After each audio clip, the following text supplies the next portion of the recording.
Like a political coffin, the lectern of doom was walked down the street. The first confirmation, another prime ministerial resignation was coming. A nation of celebrated pomp announces its change of prime minister, with sound cables being dragged across the street.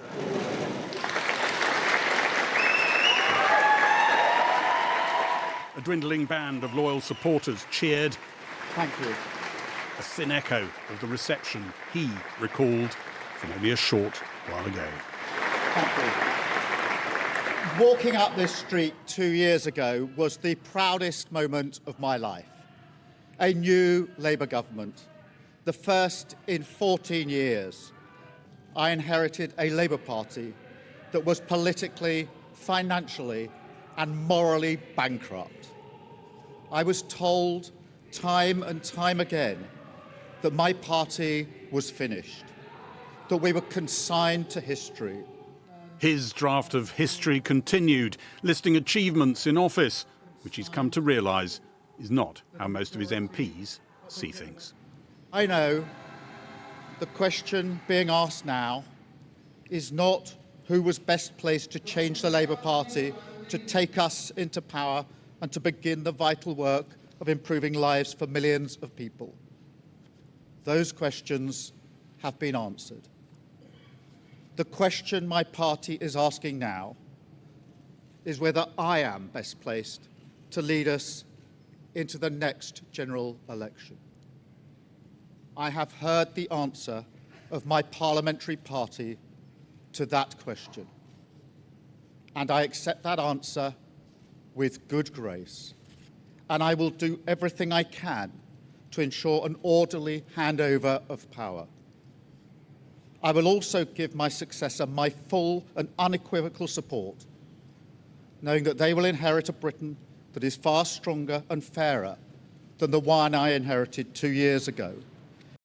And when I leave the biggest job in the country, I shall spend more time on the most important job, being the best husband I can to my fantastic wife, Vic, who has been a rock by my side through good times and bad, and being the best dad I can to my beautiful children, who are my pride and my joy.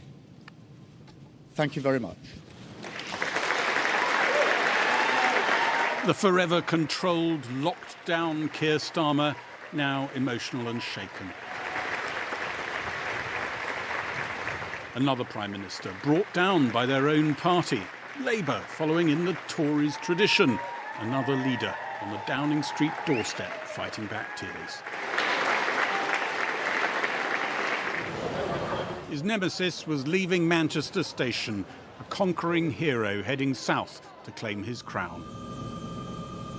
On the journey, he slipped into a Westminster uniform suit. At Euston Station, he repeated the words he'd tweeted out from the train. I made my statement, obviously praising the Prime Minister's dedication, service, and confirm that I will put myself forward in the process that will soon be underway. He was ushered past demonstrators. Soon the protections of office could be around him. Andy Burnham, member for Makerfield. First, he had to be sworn in as an MP, 9 years after he quit the place. MPs heckled, mocking his returning hero status. Rome is saved.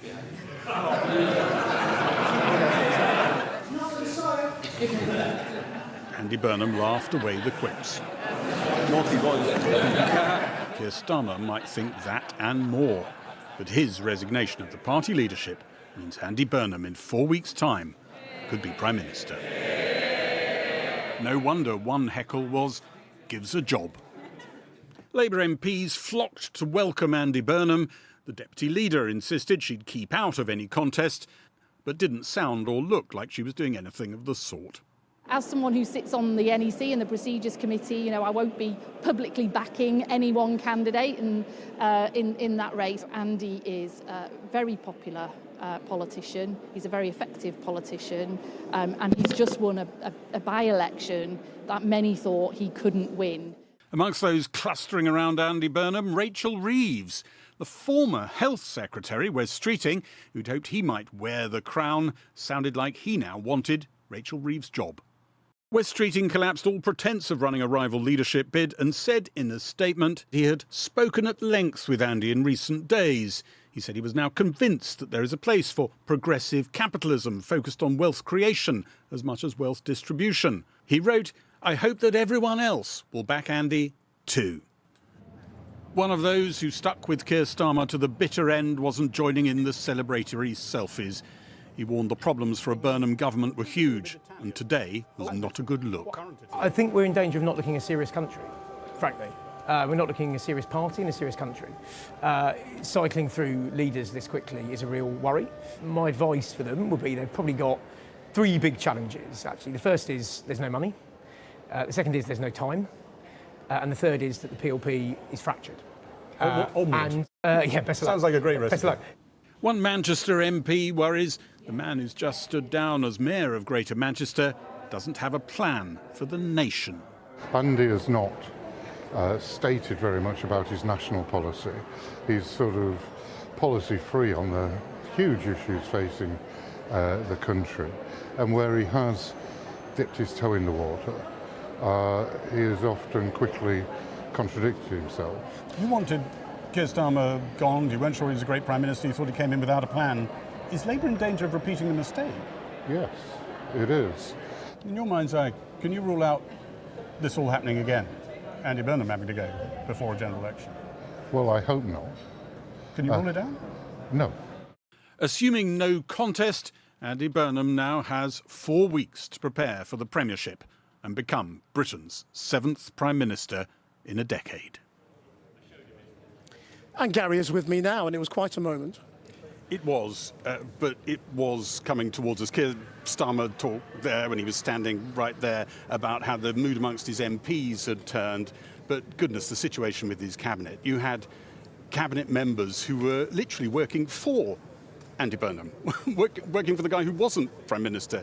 You had cabinet ministers, some of them overlapped with them, who he wasn't on speaking terms with. Cabinet ministers he wanted to sack but couldn't. To call his cabinet dysfunctional by the end would be flattering. We have a curiosity over the timing that Keir Starmer has chosen here, and if it stays as the timing, Andy Burnham coming into office, if there is not a contest, on, say, Friday the 17th of July, is a bit of an oddity to some people. There are people in his camp who are thinking, well, why has he done that? He could seriously blemish our entire first week in office if the Greater Manchester mayoral by-election contest is announced the next week and casts a shadow over the launch of the Andy Burnham administration. And they're also saying, what's this business of asking someone to take over as Prime Minister as Parliament has just risen for the summer recess? And they're saying there, it's a bit like, one of them said, a bit like making you head boy at the start of the summer holidays. One of the extraordinary things we've seen today is the clamour of MPs around Andy Burnham when he was having those photos taken in Westminster Hall. And it wasn't difficult to pick out the people in that crowd who were, some of them standing here clapping the Prime Minister, some of them in January, blocking Andy Burnham when he wanted to run for a previous by-election. And what you sense is that a huge chunk of the Labour Party at the moment has done what the Conservatives did after Theresa May when they went for Boris Johnson. They see Andy Burnham as the break glass in case of emergency candidate. They're not utterly sure who he is. A lot of them don't know him, and they're not sure there is a platform there. But that's why they're smashing the glass and going for him. What's the biggest takeaway of today? There are so many statistics around about how we're racing through prime ministers like Premier League football managers and all the rest of it. I think the real takeaway from today is how normal that feels. I don't think that's a good sign. Thanks, Gary. Well, Mark Carney, the Canadian Prime Minister, said the world was safer and allies were more united because of Keir Starmer's efforts on the world stage. So will there be a kinder assessment of his legacy? Joining me now, the Scottish Secretary, Douglas Alexander. Do you think your colleagues should feel any guilt for the treachery, or is politics just too cold-blooded for that? Certainly politics can be cold-blooded, and it was a very human moment today we saw in Downing Street where you're standing. I think we saw the best of Keir Starmer, not just a sense of duty in public service, but also dignity, grace and patriotism. But he reflected the view that he had come to over the weekend, that the party in its totality did not see him as the leader to take us into the next general election, and characteristically chose to put the interests of the country first. Do you think the party is right? Well, listen, I not only understand and accept Keir's decision, I think he's reached the right decision today. And I think in that sense, he understands that the best interests of the Labour Party actually align with the best interests of the country. Not only electorally, how can we confront the very dark and divisive forces of Nigel Farage and Reform, but also how do we take forward the mandate that we received back in July 2024 to deliver the kind of change that people are hungry for? How, when all of you mocked the Conservatives for changing leaders when they'd had enough of whoever was in office, can you seriously look at the electorate and say, no, we know what we're doing the right thing? Well, truthfully, the perspective I draw on is not just the recent years of Conservative chaos, but actually the longer and orderly transition that took place back in 2007 when Gordon Brown took over from Tony Blair. It's perfectly possible within the course of a parliament to do these things in an orderly, civilised and effective way for the country. Gordon Brown obviously then showed himself extraordinarily capable in the face of the global financial crisis. Andy was a cabinet member, as I was, back in those days after 2007. So in that sense, of course, it's a day which demands a longer perspective. But I think we've seen in the past a Labour government transition with a Prime Minister taking over who then rose to the very considerable challenges the country faced. If no one is standing forward to challenge Andy Burnham, why isn't he just taking power now? Well, truthfully, we don't know whether anyone else will step forward. I think the National Executive Committee, that's the Labour governing body, will open nominations on the 9th of July. It's for others to decide whether they're going to put themselves forward. Andy was clear today that that's his intention when he stepped off the train. He said, of course, he would be participating in that contest. But we've just got a few days to wait to see whether anyone else emerges. My own sense is that there's a lot of momentum gathering around Andy, and many people see him as not just a winner after what was achieved in Makerfield and Manchester, but also one of the easily most experienced political leaders in the country, given his time in Manchester in recent years and his previous service in a Labour cabinet. Right, but I mean, a month of stasis is not really justifiable, is it? I mean, there are serious things going on in the world. Of course there are, and the work of government will continue. That's why I think Keir Starmer... But it doesn't really, does it? Just let me finish. I think Keir Starmer was entirely right today to recognise his continuing responsibility, the continuing responsibility of every member of the Cabinet to continue to engage in the appropriate and necessary work of government. The world doesn't wait for the Labour Party rulebook, and in that sense, I took great heart from what Keir said today, not only that he would work very closely with his successor to support that transition, but also would stay at the helm to make sure that we are responsibly, effectively and seriously governed in the coming weeks. Douglas Alexander, thank you very much. Thank you. Well, there was a muted reaction to Keir Starmer's departure from the financial markets, but investors will be waiting not just to hear Andy Burnham's plans for economic policy, from taxation to public spending, but also his choice of chancellor. With me now, our economics editor, Helia Ebrahimi. And there's a lot to juggle when you're choosing who's going to be moving in or out of that door there. And you're absolutely right.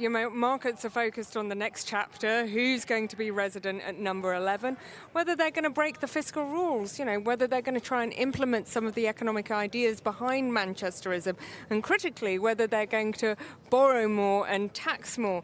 And we've mocked up a runners and riders of potential chancellors.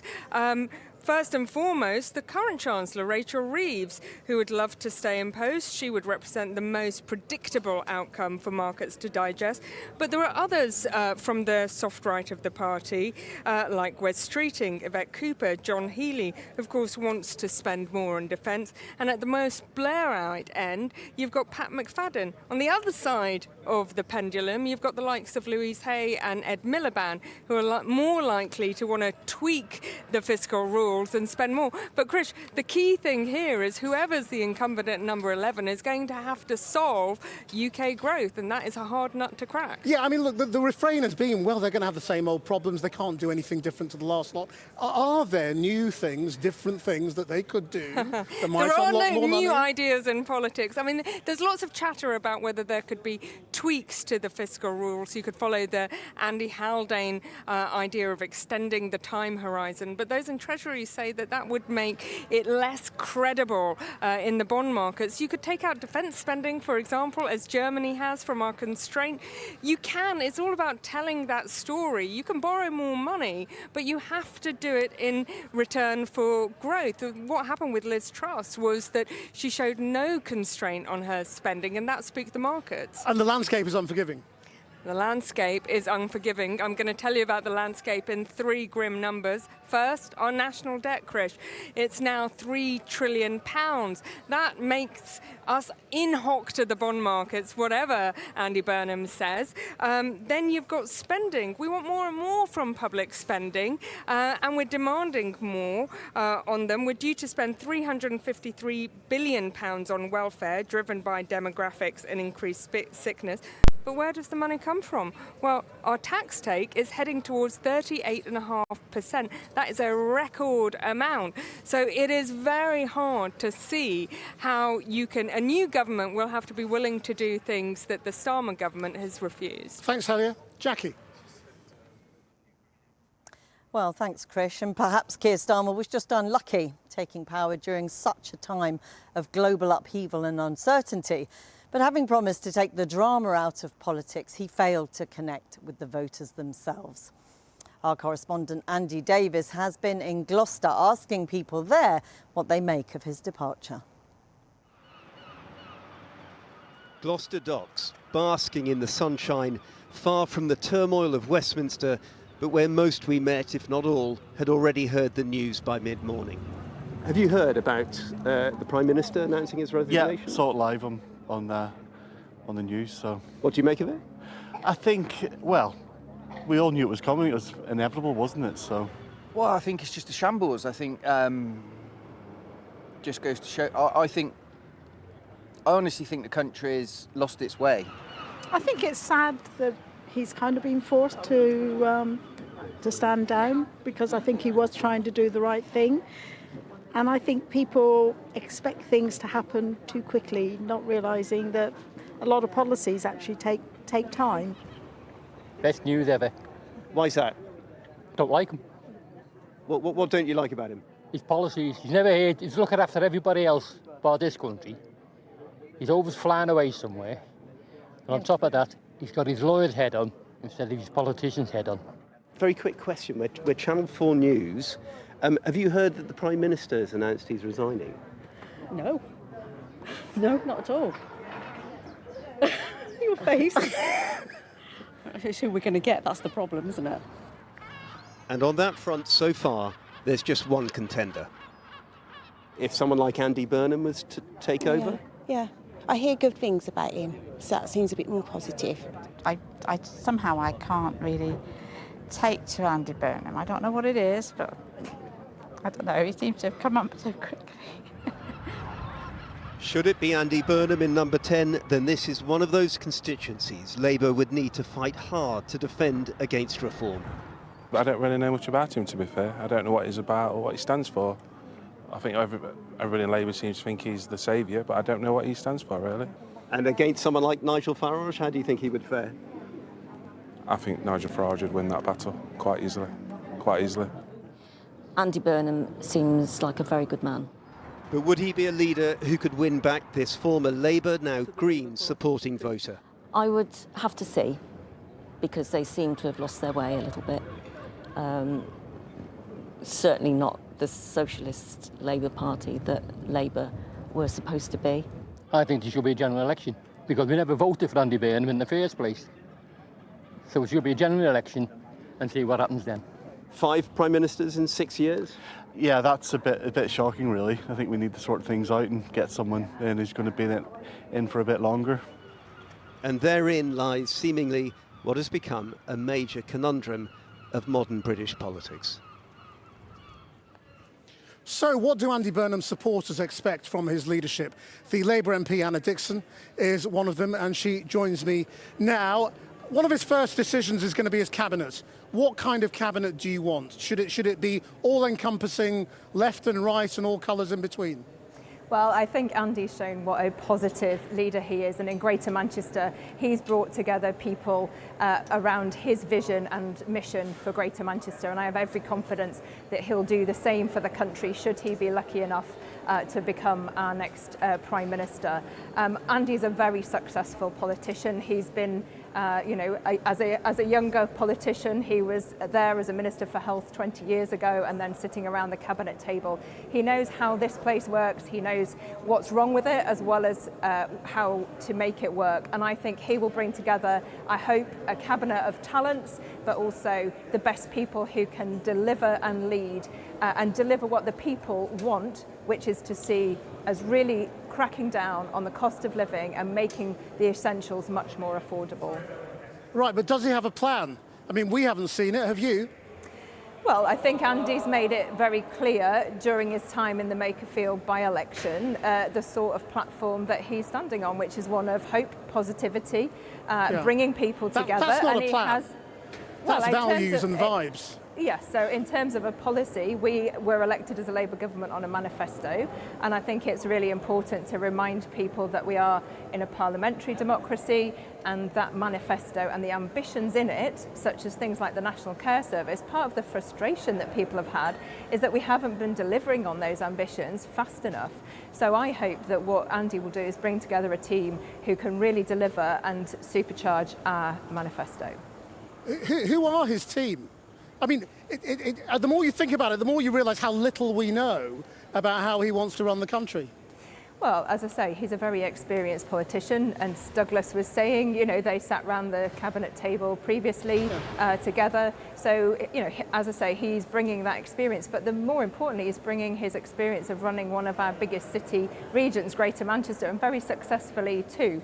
But obviously Andy will want to take time in the coming weeks to really get to know the Parliamentary Labour Party, the strengths, thinking about who he wants to continue in some of the key positions, because actually what the country needs is stability. And what they sent a message in the local elections and in the other elections in May was that they were unhappy. And, I give huge credit today to the Prime Minister for what he's done in his 6 years as leader of the Labour Party and in his 2 years as Prime Minister, in terms of turning around the Labour Party, making us electable and sorting out some of the chaos and mess that we were left by the Conservatives.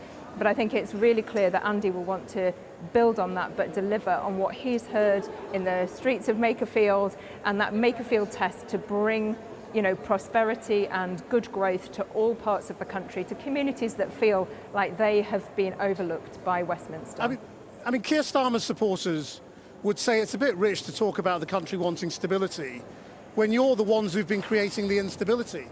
I mean, this is a coup that's been caused by Labour MPs, as Keir Starmer said here earlier himself. Well, I think that Keir, has been clear that the question now is who is the right leader who can deliver over the rest of this Labour government, so that people in all parts of the country, that we unite those who want progressive politics, who want to see our communities come together, and to finally defeat the divisive politics of reform. And Andy has shown that very decisively, that he's the man to do that. And so I think, the Labour MPs here are going to get together, get behind him, and I'm sure that he will be thinking and working hopefully very closely with the Prime Minister during this period of transition, should he be the only person to receive a nomination by the deadline. Anna Dixon, thank you very much for your time. Now, this day of high political drama all began early this morning when Sir Keir Starmer bowed to pressure from his own MPs and announced that he would be stepping down as Labour leader. Just 2 years into the job. Well, our North of England correspondent Claire Fallon is with me now. It's been quite the day, hasn't it? It has indeed. And there are some go-to examples being talked about a lot right now of what Andy Burnham's done here and of Manchesterism. You've got growth, fastest growing city region, and you can see that in the cranes and the towers on that skyline there. Another thing you can't miss, Burnham's yellow buses, re-regulating them. Before he became mayor, a bus fare in London, £1.50 to go anywhere. Here you could be paying triple that for a short distance. That has been a big thing, and also that model of regulation being talked about as a potential way of bringing the water companies under control now, about control, not ownership. But when I think back to kind of significant moments in how we've gotten here, I think to a speech that he gave on the steps of the Central Library, right next to where the Peterloo battle, the massacre happened. And he talked about the COVID restrictions, the tears, the lack of finances being put up by central government. He was locked in battle. Before then, I think that King of the North tag was kind of used as a sarcastic shun by his opponents, but it was adopted. It became the thing. How does he make the leap from Northern Mayor to Prime Minister and global leader now? That is absolutely what I have been pondering, because when you've built this brand as being this kind of rebellious mank mayor who wears trainers, who's got swagger, who doesn't really do suits, how do you take that and go to being a global world leader? We kind of saw it today. He got on the train at Piccadilly in jeans and trainers. He got off at the other end in a suit. I presume he got changed in the toilet. But yeah, that We've all done it. Well, I know I have. Absolutely is going to be a question about how he does that, because it is such a key part of his brand, of his popularity, and also it fits with his politics. Claire, thanks very much. Well, you'll hear a lot of talk in the next few days about this philosophy called Manchesterism. What is it and can it translate? Well, I'm joined now by Sir Richard Lees and Rose Marley. You've both worked very closely with Andy Burnham in very different capacities. Rose Marley, why is he the man for the moment?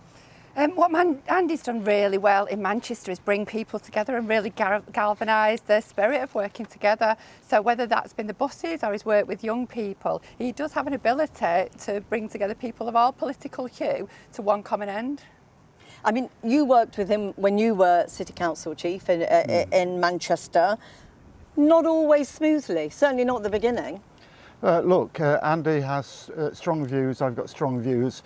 If you work with somebody for as long as I did and you agree about everything, there's something wrong really. The point about Andy was that he was persuadable. You could have a discussion with him. If you could demonstrate a better way of doing what was a shared objective, he would go with a better way. And can you see that he's going to have to be persuadable and persuading others to back him?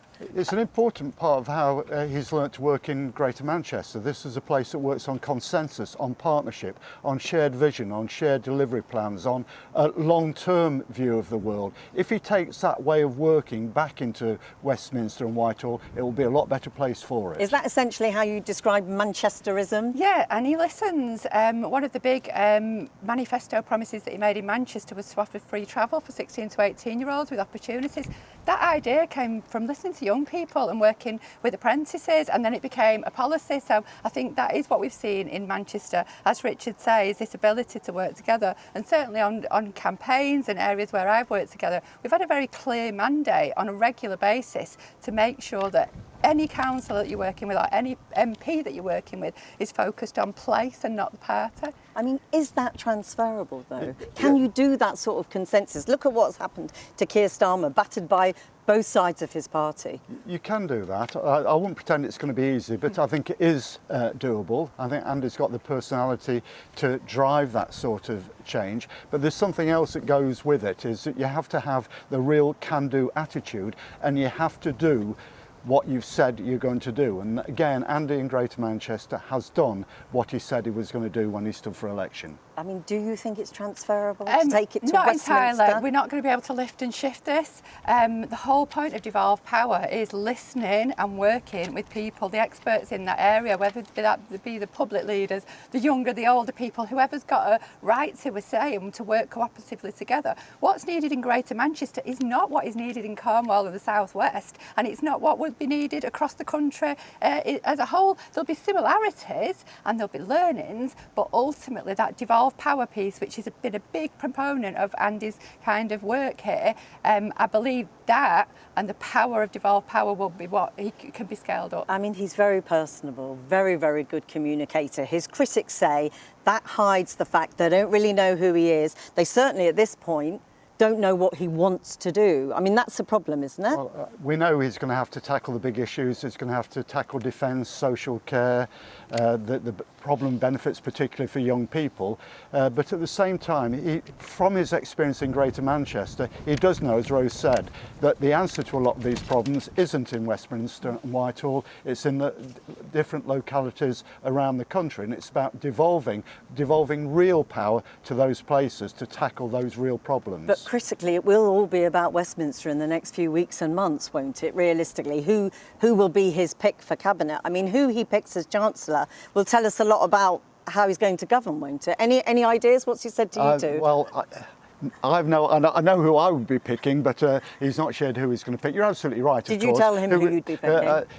Who he picks for his cabinet is really, really important. And he has to pick a cross-section of people across the Parliamentary Labour Party, but it's got to be people who are signed up to those sorts of principles of working together, of devolving power, of getting things done. And when they're doing interviews with people like you, calling a spade rather than going all around the houses. I mean, Rose, you know, has he talked to you about his thoughts and plans for this? You've worked very, very closely with him. Yeah. Any thoughts on his chancellor, his health secretary? He's been really, really clear. You know, he wanted to win Makerfield as an MP, so any of those conversations weren't happening in earnest. And I think he'll take a view, and he'll want to be fair and equitable, like Richard says. But I think as well, the other thing is about Westminster is the operational machine. I think he'll be looking closely and carefully at the machinery behind it, the civil service as well, because that is what actually gives the MPs the ability to be able to deliver on their promises. I mean, you talk about Makerfield and delivering on promises. It is easy to fight for the North when you're the Mayor of Greater Manchester, when you're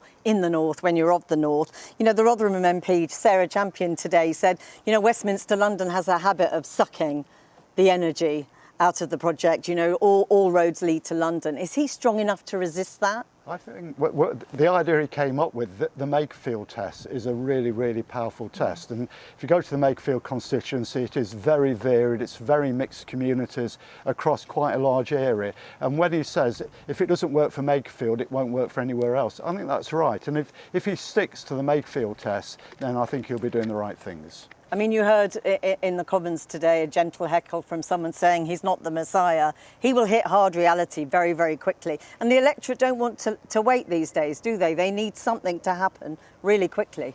Yeah, I think we need honest conversations about a lot of that. So I think there's always a real push to kind of deliver in the first 100 days, big impact pieces. And what that does is allows you then to win those votes for the long term. But you've got to have your eye on the long term and the sustainable long term.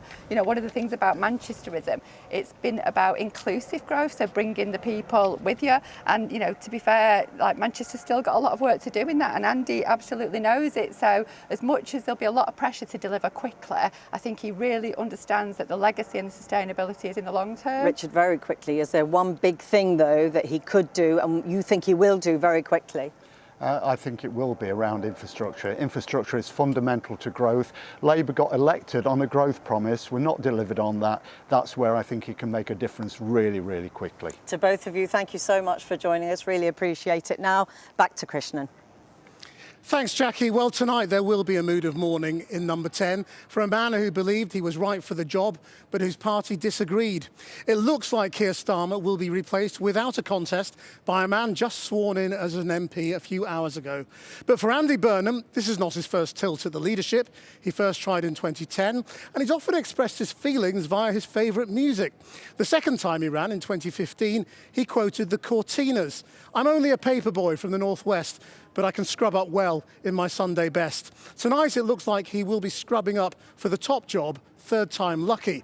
As his favourite band, the Smiths, once asked, "What difference does it make?"